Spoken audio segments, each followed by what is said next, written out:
ವೀಕ್ಷಕರೇ, ನಿನ್ನೆ ತಾನೇ ರೇಣುಕಾಸ್ವಾಮಿ ಕೊಲೆ ಕೇಸ್ನಲ್ಲಿ D boss challenging star Darshan ಮತ್ತು ಕೊಲೆ ಆರೋಪಿ ಪವಿತ್ರ ಗೌಡ ಬೆಂಗಳೂರಿನ ಕೋರ್ಟ್ಗೆ ಹಾಜರಾಗಿದ್ದು, ಈ ಸಮಯದಲ್ಲಿ ಪತ್ನಿ ವಿಜಯಲಕ್ಷ್ಮಿ ದರ್ಶನ್ ಅವರು ದರ್ಶನ್ ಜೊತೆ ಕೋರ್ಟ್ಗೆ ಬರೋದಿಕ್ಕೆ ಸಾಧ್ಯವಾಗಿರ್ಲಿಲ್ಲ.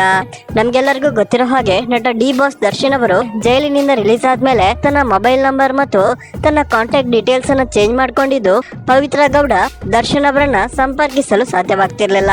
ಅದಕ್ಕೋಸ್ಕರ ನಿನ್ನೆ ಕೋರ್ಟ್ ನಲ್ಲಿ ನಟಿ ಪವಿತ್ರ ಗೌಡ ಸಿಕ್ಕಿದ್ದೆ ಚಾನ್ಸು ಅಂತ ನಟ ದರ್ಶನ್ ಬಳಿ ಹೋಗಿ ದರ್ಶನ್ ಅವರ ಪರ್ಸನಲ್ ನಂಬರ್ ಕೇಳಿದ್ದಾರೆ ಅಂತ ಹೇಳಲಾಗ್ತಿದೆ. ಆದ್ರೆ ಡಿ ಬಾಸ್ ದರ್ಶನ್ ಪವಿತ್ರ ಗೌಡ ಮಾತಿಗೆ ಕೇರ್ ಮಾಡದೆ ನಂಬರ್ ಅನ್ನ ಕೊಟ್ಟಿಲ್ಲ ಅಂತ ಹೇಳಲಾಗ್ತಿದೆ.